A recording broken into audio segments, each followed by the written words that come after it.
So before we got so rudely interrupted by the technology, you were talking about the framers and the setup on it, and you were talking about this kind of gauge strings, and I was saying like because I started learning on really heavy gauge strings. Then when somebody told me what I should be using, I went to nines, and I've got a really really light touch now and all that sort of stuff. And I was really interested by that video that Rick Beato did a couple of weeks ago about why is there this myth that big strings are big sound? Yeah, Because that's what the science sounds like. And he does this back to back. It's just like, I've been doing this, I've been worrying about my sound all this time. And I'm actually getting a better sound with nines than people playing with the big 11s. Yeah, I agree. Rick Beato, first off, what he is doing for the internet and for guitar players and for music in general, I don't think can be heralded enough. He's a champion of creativity and musicianship, and he'll call out what's garbage. Like I don't know really Rick's. I mean, I know he's an industry professional, but I don't know him obviously or anything like that. But man, his videos I watched just last night. I watched he has that series of what makes this song great or something like that. Yeah. I just watched the one last night on The Cure's Just Like Heaven, and I that's an overplayed song in our market. Like, The Cure isn't as massive in here, there, or there, but they're still a gigantic band. And I'm like, I haven't listened to this song in a while. And then have Rick break it down. It's like, Robert Smith, gosh, you're so good. So anyways, so yes, I have for the longest time always believed, and I think our hands will reinforce what we think. You know how like if you buy a new guitar and you play better, even though you don't really play better, like it's not like you learned anything new.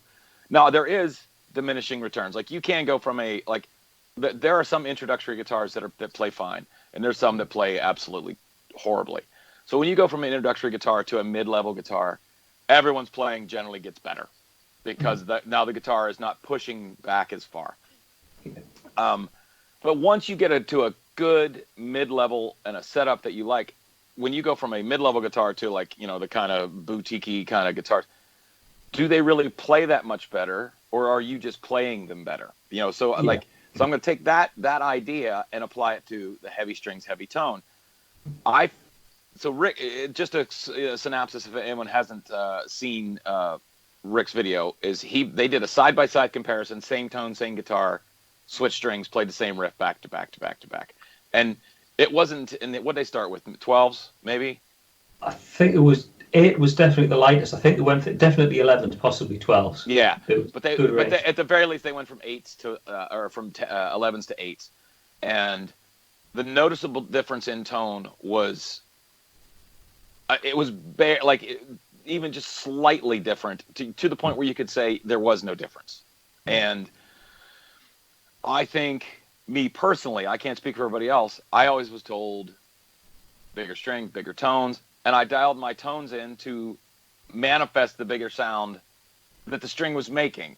So then now, and I did that for 25 plus years. Yeah. So now I went to, and I always played 11s, and now I'm playing 10s and 9s on some guitars. I can get the exact same sound, and I think now my ear knows what sound the amp to make. I think there's a little bit of truth at a beginner's level, and I think that's the difference. Once you become a high level guitar player, higher, not that I'm any kind of high level guitar player, but once you become comfortable with your gear, your own personal process, I think you can dial your tone to whatever you want it to be. And strings, amp, guitar almost become indifferent. Like I've heard great country licks played on a Les Paul, and I've heard some serious rock riffs played on a Telecaster. You use the tools you have. And now another thing that for me, I will say that I this helped perpetuate the rumor for me, or the myth, is oftentimes in my position in the band was always rhythm guitar player, and I would switch back and forth from acoustic to electric multiple times throughout the night, and going from a super light gauge string to a heavier gauge string back and forth, I would have trouble with intonation. Like I'm kind of a gorilla fisted guy anyways. So I would grab these sometimes, I'd go, if I play 3 songs on an acoustic and then, big jangly strumming, and then go pick up an electric that was set up too light, I just blow it out of tune, just with my hands. So, So it was an interesting scenario. I've never fronted a band and played lead guitar at the same time. And so while Rick is doing these videos and these incredibly informational videos, I put together just a little pub band. Like, I mean, it's just me and a couple of friends. I don't play golf. I play music. So this is a scenario of we get together and we just bash out some songs. We're not changing the world. We're having a great time. And we were looking for members, and we had already had 2 guitar players basically. And he's like, front it and play lead. I'm like, I'm not really great at either, you know? Yeah. So I started studying guys who were great at it, in my opinion. And of course, there's, Mr. Hendrix, Stevie Ray Vaughan, Eric Clapton. It's hard to put John or Paul in there because, well, neither of them were lead players. I think Paul, actually, it's harder to be a lead singer and play bass than I think it is to be anything. I think that's the hardest position. But I stumbled onto Billy Gibbons from ZZ Top. I'd kind of forgotten about him, and started watching how he played. And and then the trick, and this is for any budding guitar players out there that want to put a band together. The trick to being a good rhythm or lead player and singer is having a phenomenal rhythm section. That's the trick, because as being a lifer in the rhythm guitar section, a rhythm player, I've always felt it's my job to keep the song rolling, keep the melodies going. But when you have a rhythm section that just owns the night, it makes your job easier. They become the cake and you become the buttercream frosting. So that's a good point. Yeah, so that's so the final way. I swear, Dave, this all had a point.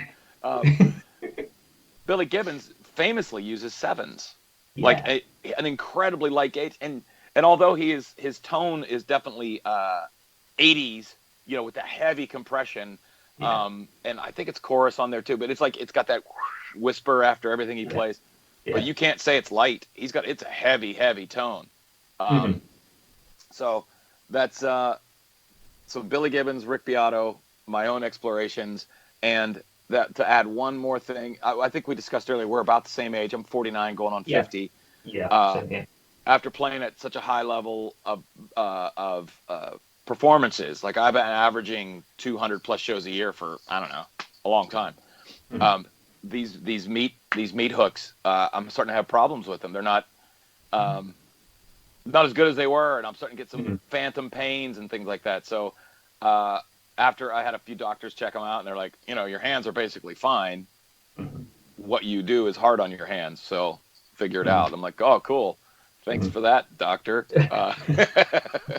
But so I started two things I changed was gauge, and I actually started changing my strap heights. So once a month or so, I change the strap heights on my guitar, so I don't grind the same groove essentially into my fingers. So because I know it's a common mistake I've seen like my students make with guitar straps is they want the rock and roll stance, which is like the worst thing you can possibly do for your fretting hand. Put your wrist like this before you're even doing anything. So you like Tom Morello, I think, has probably got the best ones. Are very, very high. It doesn't look particularly rock and roll, but you can perform, and you're not going to set yourself up for all sorts of tendonitis and things like that. And Tom's amazing. It's so much more. And he is a very good guitar player. Very good guitar player. So some things that, I wanted to ask you about. I know this is kind of a back and forth. Who, since we're the same age, who inspired you to play? Like, who were guys like that you saw on TV or in MTV at those era that you're like, oh, I'd like to play like that, or I find that interesting. Because music came up at the same time. Yeah, I don't know what the music scene was like on your side of the water in the 80s, but so like my formative, when you start to rebel against your parents and you want to listen to popular music that they don't listen to. It was synth pop, it was Duran Duran, it was Wham, and that didn't have a whole lot of appeal. But there was this little splinter at school who were the rock and roll kids, and they were listening to like AC/DC and Rainbow and things like that. Rainbow? So well, kind of got me into that. So that's it's proper guitar playing. So I played a lot of that. I got really heavily into Iron Maiden, played a lot of metal in my younger years, and sort of like another extreme was B.B. King, because there was a radio show in the city where I grew up. it was the Hot and Heavy Express from 10 till 2 on Saturday night, so Sunday morning. The guy just played hard rock all the time. He knows doing these gigs that's coming up at the City Hall, blah, blah, blah. And it was always the rock bands. Oh, yeah, Motorhead are on tour, and Saxon are on tour. Oh, there's this guy from America. He's not metal, but you need to go and see him. There's a guy called B.B. King. To one time to see him. It was just like, it was just completely different to what I was listening to, but it was so like some of the stuff he does is incredibly simple, but it makes you realize it's not about shredding a solo 100 miles an hour. You can just pick a note and taste rather than haste, and that sort of like got me into, okay, I need to start listening to Clapton and Beck and all that sort of thing. So I think I've still got quite a bluesy influence on me playing, because that just appealed more once I got into it, more than like hard rock. Right. So I grew up very rural. It sounds like I grew up in an area similar to where you're at. Like, and I grew up around dairy farms and coal mines. That's pretty much where where I grew up. And where I grew up was like the pop country of the day, which would have been like the Charlie Daniels and Hank Williams Jr.'s and those kind of guys. I don't know if those are names you recognize. Yeah. And then like the Dio and Dokken and Rainbow and to be quite honest, it didn't really appeal to me. Like, the country was fine. It's decent singing, but I didn't really care for it. And also, I wasn't like a metalhead. Like, it just didn't appeal to me. And I did start playing later. I wasn't a guitar player yet. But for me, it was REM is where it started. And my playing style is very much like Peter Buck, even though I never really tried to be like Peter Buck. And Peter Buck's a much greater guitar player than I could ever be. But the way he approaches songs and the way he plays music, when I look back at how I've played everything, I'm like, it's like, I've tried to be like Peter Buck my whole life, and I didn't even realize it. So he and then I would listen to guys like King, obviously, but I'll never forget the first time I heard Ray Vaughan, and I'm like, this guy Stevie Ray Vaughan. I'm like, I don't even think that we're playing the same instrument. Like, I don't even, because I wasn't a blues guy either. So not for any, I just had never been exposed to it. For those of you out there, boys and girls, before the internet, you didn't have every type of music at your fingertips. There was just certain genres you'd never heard of. So I got into the mid '80s synth pop when I went to university. So that for me would have been '88 is when I started into that stuff, which I loved all of it. The Yaz Upstairs at Eric's was one of my favorite records of that particular time period. Not a guitar within 10 miles of that record. But, it's a great record. So. I think another sort of big sort of influence for me was when I went to Musicians Institute, had a sister school in London for a little while, and did a course there. And it was a lot of theory on it, but you can't do theory without doing jazz and fusion. And so it's like it would start off, major scales, composing triads, seventh chords, modes, and suddenly we're into chords where there's more notes than I've got fingers, and there's more notes than I've got strings. And it's okay, but no, you're going to learn jazz, you're going to learn fusion. And I thought it was really odd when I started listening to guys like Larry Carlton, Lee Ritenour, people like Pat Metheny. Yeah. Oh yeah, Metheny. I don't know if it's the tone, but for all they're using really complex chords and a lot of non-diatonic stuff, it's actually got, for me, it's got a purity that you don't get in purely diatonic music. I don't know what it is, but there's just something about it. It makes you approach it differently. I think there's at that high level in those types of guitar players, you hear the skill just in how they're producing it. It isn't speed, it isn't placement, it's all of it combined. It's touch, it's tone, it's how they, like, as guitar players, as young guitar players, it's like, how can I stuff as many notes into this 32-second break that the singer finally shuts up, that I can say, I can put some stuff in there. Where these guys, even though like, even like a Steve Vai or like, they maybe can play fast, but they don't always play fast. And how they moved around. Metheny, his north and south navigation on the neck, I always found like, it's counterintuitive because we're all told to be efficient, and where he would travel north and south, and I think that is, it's amazing when you listen to it. It's like, I couldn't do that. If I had 10 years and a gun to my head, I couldn't do it. So but I think it's important to get yourself out of your comfort zone and listen to musical styles that you don't, because you might end up, completely accidental discovery that actually this whole subgenre here I didn't know existed. Right. And I suddenly find I enjoy just consuming it. Never mind, I want to take that technique or I want to take that phrase and incorporate it in my own playing. I just want it's something I can enjoy listening to. I find that now more than ever, I enjoy listening to players that I do. I don't immediately try to steal, or like, not steal's not the right word. But I don't sit down and be like, all right, how are they doing that? Sometimes the mystery of how something is done is awesome. So like my favorite artists that I listen to, I don't generally try to learn their songs note for note or anything like that. I just kind of listen and just let it wash over me to try to remember what I loved about those records. So.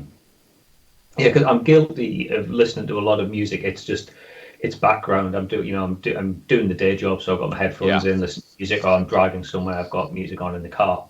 I always feel a bit guilty because someone's possibly put the heart and soul into writing that music and recording it, and this is their, they're bearing their soul on that first album, and I'm just using it as acoustic wallpaper. It's just it's background music. Yeah, I do like to try and make some time to say, I'm actually going to sit and I'm going to listen to music and really absorb it. And I find it might sound, it's almost like it nourishes you. There's something about just good quality music. You have almost like a physiological reaction to it. So one of my great friends, like we were in college together. He actually showed me my first few guitar chords. We played in bands multiple times, over the years. He a huge music file. Loves, is a huge part of music. Him personally, he's been recording albums his entire adult life. Like he started his first record, he started when he was like 17 or 18. So home recording, self-recording. He's played with, he's been a touring bass player, but he's never, the fame of music was never something he wanted. He's an artist in the purest sense. We were talking one night, and he has recently went on a dive because he felt there's too much music now. Like I just mentioned, there's just too much to listen to. So he and this would be the tricky part, and I've done this, but he picked his top 50 artists and then did a 1-year study of only the music. Like would listen nothing to but what they had produced. So in that type of a study, you obviously you wouldn't want to, if you were only going to pick an artist that had one record, it better be a great record. So I've sort of taken that not quite to the extreme, but I don't listen to the radio much anymore. I just kind of curate my own lists of music and I kind of funnel them down. Now, if I'm reading a book about somebody, I don't know if you've ever read many rock biographies, but in the biography, there's always like a blueprint to the artists they listened to growing up. And if you go back and if you listen to the artists they loved at the time, you can totally be like, oh, well, that's why they sound like this, And I know I've mentioned it multiple times, but Keith Richards' book Life, he talks about going and learning guitar from Ry Cooder. You go listen to a Ry Cooder record, you're like, that's the Stones. Holy cow. Now obviously it's not the Stones, but like, it's like, that's where he, it's openly credited. Like, this wasn't a theft or anything. He's like, I like how you play. Let me, show me what you're doing. And Ry's like, yeah, I'll show you. It's pretty cool stuff. So. Yeah, I suppose it's like anything, and probably quite an apt analogy in the current climate. But anytime you get contact between something, there's some trace elements that will kind of pass from one to the other, and you can hear that DNA from one person's influences kind of through their playing, and then who they teach. Absolutely. I mean, I think anyone that claims they invented something musically, you're just the end result of everything you've listened to up until that point. The amount of people that could roll out of an enclosed environment and create something amazing. I mean, those are names like Beethoven. Like, I mean, that you just created. You were so. Anyways, and I think you'll find the people that we guitar players in the late nights want to argue who was best at what. The people we're arguing about will be first to say they're nowhere near the top. Have they made a living at it? Sure. Have they sold some records? Sure, but they're not the best. Yeah. It's interesting because as an example, I always used to give to my students was I was doing a lot of teaching, so like face to face with so like 15, 16-year-old kids who were getting into guitar. So in the mid 90s when shred was a thing, Satriani, everybody had an Ibanez one. Satriani, right. And they were wanting to shred, and there was one piece because listened to people like Ingrid Malmsteen, thought, okay, I should be listening to classical music more and Baroque music and so on. And there's a Bach harpsichord concerto, because the harpsichord is quite a percussive sound, it's a little bit guitar-ish. Right. And there's one part in the first movement, and it's just that could be shred guitar. Whoa. And I always made a point of like to the students, right, we're going to put the guitars down, and we're going to play you a piece of music. And they're like, well, I'm listening to violins and stuff. Why am I listening to this? Because this guy just cutting loose on the harpsichord. Yeah, because music, it's just an arrangement of 12 notes in certain order. Right. It's up to you, kind of how you take them and make them your own. But it's amazing we've created so much music just off 12 notes, with a bit of repetition from one octave to another. Yeah, I have students, and most of my students are entry level. You know, I start with like, starting with ukulele or basic strumming guitars, and I aspire to teach them to have fun with it first. That's my first. I think everyone has a style of teaching. I feel that if young people today, with as distracted as it is easily to be, like, let's have some fun, and then let's fill in some gaps, whatever. And but I try to diffuse the mystery of it, that, like, just what you said with these 12 notes. Like, I'm like, you can accomplish anything with 12 notes. It's like, don't be scared of it. If anything, be inspired by it. So yeah.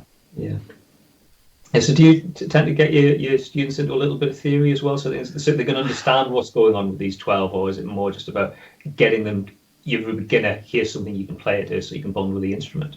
I go with bond with the instrument first, and then I back it up as we're going. I'm like, and I'll explain like why these all work together, and like I do, like, the circle, the fifths and things, like, like I'll do that kind of stuff. I am by far not a high level musician. Like, I can't sight read. I'll be the first. You know the old saying, how do you get a guitar player to turn down? Yeah. Put sheet music in front of them. Yeah. So and then I'm also very non-egotistic about, like, once I've had some kids that really aspired, and they headed up, and there's the guy in the teaching room next to me is a total shredzilla, and I just hand him off to Derek. I'm like, you are now ready for Master Derek. And Derek takes them and makes them into. I'm like, and I always say, I'm like, in 3 years I'll hire you. You're my kind of guitar player. So yes. But I go for the bond, though, is a great way to put it. Yeah, it's a good idea. Yeah, because one thing I try to get people to quite early is understanding that when you're playing something, you're playing notes from a scale, and understanding that you're in a key. So if I'm in the key of A, this is an A blues scale or an A minor pentatonic. Yeah. Now you can go away, you can jam with people, because that's the important experience. Once you've got the skills, is being able to interact with other musicians. Playing on your own is fine, but that's not what music's about. It's about interacting with other people and trading off each other and building a piece. So pre-virus, we'll just call it the PV. Yeah. The people that run the music store, I was talking to them about this exact experience. I said, I started playing guitar later than most. I was 18 and I was in college, and there was a lot of people that had drums and had basses that they'd been playing, whatever. And you would be at a party, and over some cigarettes and some beers, or whatever, adult beverages of whatever kind, you'd be like, hey, let's go jam. And you became better by practicing your craft instead of somebody else. And you had a job to do now. Like, you weren't with another guitar player doing what they're doing. There's a bass player and a drummer, and they're expecting you to do the guitarring, so you're like, okay. So what I said to him, like, that experience at the young people's age maybe is not like it was when I was, younger. I'm like, why don't we do a social event where we have all the drummers, all the bass players, all the guitar players, all the vocalists. We all kind of meet and greet, and maybe we even do a blind draw. Like, we just put a band together, and each trainer or each teacher kind of like helps make that. We try to do a song, like, and then the virus came through. Now, like, we're all desperately trying to maintain some semblance of a normal life, let alone exotic, super social environments. So, but I couldn't agree more. Learn what you can learn, hold on to what you can hold on to, but nothing brings it to focus like playing with other people. Yeah.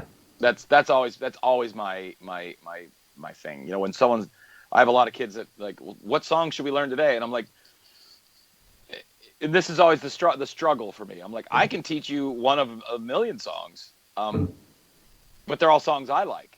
Yeah. If you don't like the song, and this would be, if you don't like the song, and if you don't know the melody in your head, how are you going to know when you play it wrong? That's my guitar teaching philosophy. Is I try to, with young students, and I have a lot of students that are 7 to 12, like that group, and they have the focus of a hummingbird, like, huh, what's that? Oh wait, guitar, yeah. The panoramic scale, what is that? And I'm like, we've only let's do it again. Yeah. I think if you're learning and you're playing, so like with other musicians, as a guitarist, you've kind of got the advantage because you don't get many bands where there's 2 drummers or 2 bass players, but there's a reasonable chance that you'll get another guitarist in the band, and you know the context. I know he's roughly playing around an A minor scale here, so what's that finger doing? Oh, that must be a flat fifth. And you can start to develop by just watching other people. Yeah, I absolutely. All of my skill set came from playing around superior other guitar players in the bands. Like I was very, very, because I played an interesting role. I'm like a Swiss Army knife guitar player for the most part. Of like, you need an acoustic player, I got it. You need a good electric player, you got it. You need someone that can drive the van, you got it. You need and I'm a solid enough singer that I could sing backups or even front songs. So I always could make a position in the band. But when you're beside a guy who's a lead player and that's what they do, pay attention, because they're great. They're way better than you are. And I'm talking about me. So I learned, I was able to play with some really, really phenomenal guitar players over the years. And then later on when we were in studio, sometimes you would bring musicians in, like you'd have the rough bones of the song and you'd be like, okay, we need something interesting or whatever. And we played with a couple of guys that were brought in that were just next level. Like, I don't know, whatever top level is, these guys were top level. Are you familiar with the band Ballou and the Bears, Adrian Ballou? I know Adrian Ballou. I don't know the Bears. So Adrian Ballou had a band called Ballou and the Bears, and it was very much a continuation of his exploration. But the drummer for that band, Chris Arducer, lived in the Cincinnati area, which is where we did a lot of our recording. And Chris played on a lot of Saving Jane songs. He was well, not all of them, but yeah, he played on a handful of them, and such a, like, if you've ever done much recording, some recording is figuring out what to play. Some recording is then playing that at a good level. And then the last bit of recording is getting the best of the best versions of that thing that you trying to got to play. And you're paying a lot of money per hour to do it. Back in the days of non-home recording, the level of home recording now is off the chart. Back then, you needed a studio to get something that sounded pro. So you're hundreds of dollars an hour waiting, trying to get this piece. This Chris would walk in and you'd play him the scratch track or the rough track. He'd listen to it, make a few notes. He'd like, play that again, make it a few notes again. He'd like, okay. He'd go out, he'd play it through. He said, don't stop it, just play it through. Play it through once. You're like, wow, that was really good. Second time you rolled tape. Well, actually, you always rolled tape with Chris. Second time you rolled tape, and it was mostly a keeper. And then he's like, let me throw like 3 or 4 different, I'll do different fills going into every chorus and see how that feels. And then he'd be like, thanks. So as a working musician, the efficiency and skill set, like he was paid in an hour and a half, where some guys were, you're like, here's your check. Wow. We can go home early, I guess. So it saved me money and it was worth it. So that the craftsmanship of when you play besides or have someone around you, even though like I can barely clap in time, let alone play a drum kit. When you see somebody just embrace that stuff, it's just like, not even embrace it, like, they basically personify what a drummer is. Like, it's really good. So he's currently the drummer with did you remember a band from the 90s, Blessed Union of Souls? Had several pop hits. Don't recall them, no. They're in that kind of Toad the Wet Sprockets, kind of like that pre-college rock era. But check him out. But he's the drummer with them right now. Yeah. There's one guy I always enjoy watching his videos on YouTube, is Tim Pierce, session guy. And he did one a while ago. I think it was before the Grammys or something, and he had this list of like, there's so many intros that you need to do for people coming in, and then the outro music had like 100 songs. And Right. my process is I sit down, I play them, then I turn up and I play it live. And just like say the level of professionalism that he can embrace the instrument and he just does it. He's just Yeah. at such a high level. I would say when you go like, and again, we're talking recording, when you go from amateur, you're doing amateur. I don't mean it like it's just you're doing it yourself. We'll say so. You're doing a self-produced to working with a producer. When you're self-produced, you've worked it out, hashed out, and live. You kind of know what you want. A producer's like, that's great. Let me hear another idea. Let me hear something else. But when you're the one that's been facilitating it, it's hard to like. I don't have another idea. This is the idea. Yeah. So being around guys like that was like what you just said. Like they literally, they through experience and sharpening their knife, if you will, their skill set. They're like, okay, well, let's try this, or let me do this, or let me do the Pat Boone, Debbie Boone, the boop, boop, boop, boop, boop. So, all right. Enough about drummers. We're talking guitars. Yeah. I'm conscious we've not got tons and tons of time. So one thing I'll move on to is, so I kind of got to know you through, it was just a recommendation. Saving Jane came up on a stream one time. So it's kind of recommendations. I always like to think, get some ideas. What are people listening to? So what's currently going into your ears that you think possibly people aren't hearing and need a bit of a recommendation? Oh wow, that's a good. I would be lying if I said I've been listening to much new lately, and I shouldn't. I should be listening to more new music. I'm totally drawing a blank. Oh, that's embarrassing. Yeah. Because I've been stumbling down one of these as we're all locked in. I've been stumbling down my own music collection again. So I've been listening to nothing but Jane's Addiction and the Grateful Dead lately. Yeah. Well, the Grateful Dead, that's a fair old back catalogue to be working your way through. Yeah, and that's kind of what I was doing. Is I was like, I need something that I can go go the distance on. Let's see what else. And I also actually, I don't know if you find this. I listen to a lot of music, but I also intentionally don't listen to a lot of music. Like there's times like I'm kind of working on a record now. I'm putting some songs together. So I sort of withdraw from being influenced by too many things. Like, so I can't promise that, like, I mean, I certainly don't have the skills to emulate anybody else, but I was doing a record a few years ago. And by the way, when I say doing a record, I have a bunch of records that I've never released, so like I've got this EP that I loved. I just put four guys. Yeah. Was it four of us? Yeah. Four guys in a recording studio. We played the songs for them that like, I'm like, here's the scratch tracks. Let's go. Like, let's just see what they come out like. And it was great. And then I went back and did some overdubs just vocally. It was a great record. Never released it, for whatever reason. But there was a guy, have you heard of Jason Isbell? No, I don't. I shall check him out. So if there is a genre that is maybe, it's called alt country here, I think it's like the worst name of a genre there could be, because it's really not country and it's really not, but like it falls into the category of like Wilco,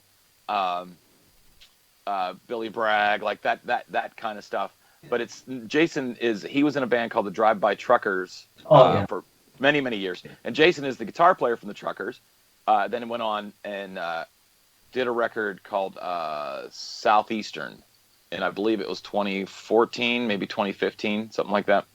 And it was, as far as new records, it was a life-changing record for me. I'm like, wow, I didn't even know you could write songs like this. Like, it was so breathtaking. It was great. And he is a really good guitar player. So the guitar works great. He's got this sweet tenor voice. And the songs they hit on hard topics. Like he's not singing about, these aren't just songs about a girl, So like all of that. So at that same time, I was listening to it a lot. We go in to record, and the engineer is a great friend of mine. I've known him for 20 plus years. And I did the one rough track. He goes, somebody's been listening to Jason Isbell a lot. I'm like, damn it, you can tell.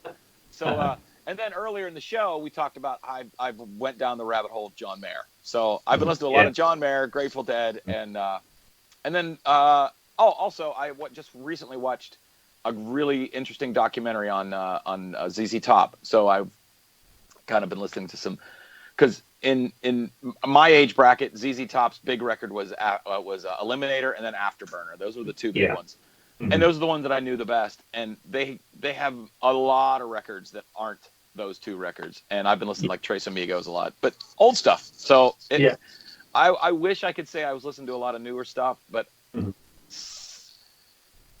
do you feel there comes a point when the music tastes of the day move beyond you? Like, do you feel that like there's just nothing there for you anymore sometimes?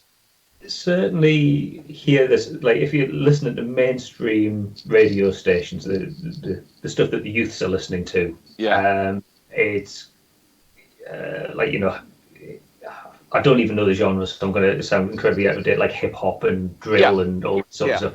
It just does absolutely nothing for me. And to think, well, yeah, that's what back catalogs are for. Music does not particularly have an expiration date, so I'll find somebody and listen to that.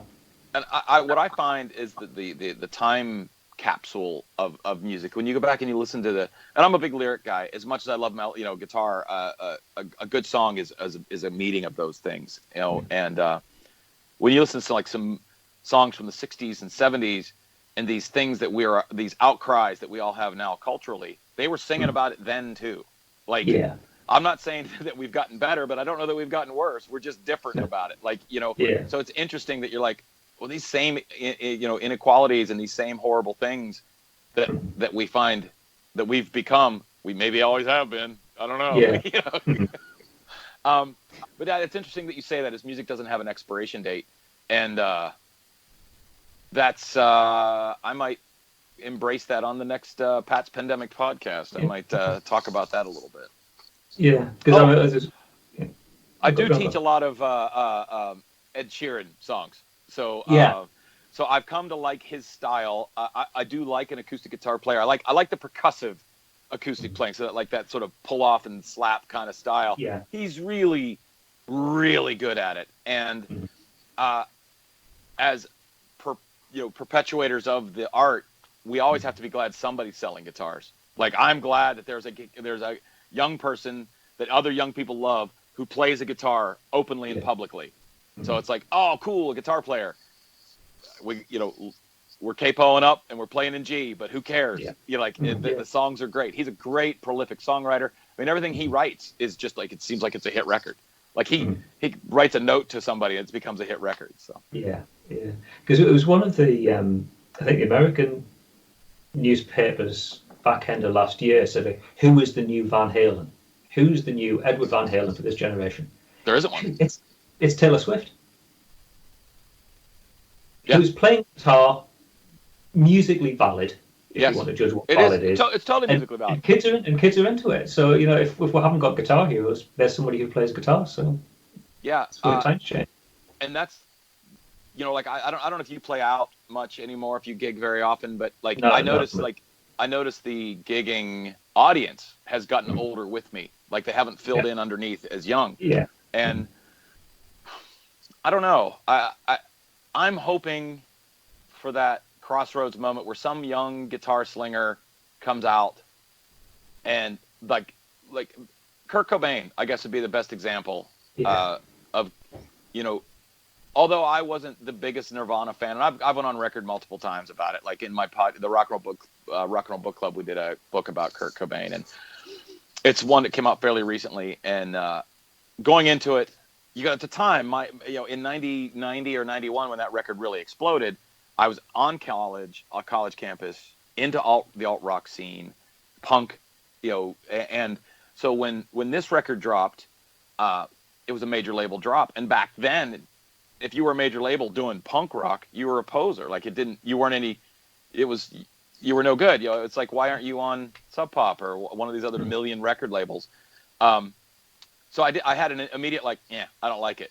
Years later, I've come around back to it. But you cannot argue that Kurt Cobain single-handedly saved guitar. Like, it wasn't Red Hot Chili Peppers. It wasn't Pearl Jam. It wasn't Dave Matthews Band. It was Kurt Cobain. And you want to know why? You know why I think it is? You know what my theory is? You're a smart guy. You'll figure this out. I guess it was it because I remember when some of the clubs I used to go to around that time, there was a lot of it was the time of a lot of shred and glam and stuff, and he just kind of stripped it down to just basic. I'm going to play chords. I'm going to sing. No frills. Here's the song. Right. And that's it's attainable. Yeah. So it was high level success and an attainable sound. I'm not saying that we all could be Kurt Cobain, but it's really it's a great rhythm section, like a phenomenal rhythm section, interesting singing, and an interesting, unique voice, and excellent songwriting, and interesting chord progressions at the very least. It wasn't a 1-4-5 most of the time, but the actual playing was attainable, and I think that sells guitars. And once we see guitars being sold, you see people wanting to learn how to play them. So what's funny is, like, now I'm teaching 13 and 14-year-olds, and I'm like, I assume they want to learn songs of the day, and they're like, how do I play Nevermind, or how do I play Lithium, or how do I play it's like, cool, I know those ones. Because there was that study that Fender published. It was just like 90% of students will give up the guitar within the first 12 months. And right. I guess if you're seeing a Joe Satriani or a Steve Vai and think, okay, I'm going to buy a guitar and do that. You don't do that in your first 12 months of study. That takes years and years. And I can see how it gets disheartening. So having something that it sounds good, but it's attainable. Yeah. And those chords are still valid, They're still valid. Yeah. I've argued that a couple of friends of mine, that REM sold more acoustic guitars than any other band, because they were college rock, which was a genre here. I don't know if it was called college rock in the UK, but it was perpetuated through college radio stations. Like, college rock here in the States there was like your big broadcast commercial stations, and then there was university sponsored radio stations that really, although governed by the normal laws, the formats were basically student run. So we gave birth to bands like REM. REM is the godfather of college rock. But every REM song can be played perfectly on an acoustic guitar, usually an A minor, an E minor, and a couple of C's, and you've got it. But sitting around fraternity houses smoking clove cigarettes, it's an REM song. So so I think the attainability and success at the same time, and I think you totally nailed it with Taylor Swift. Even though I have this love affair with John Mayer, his songs aren't easy to play.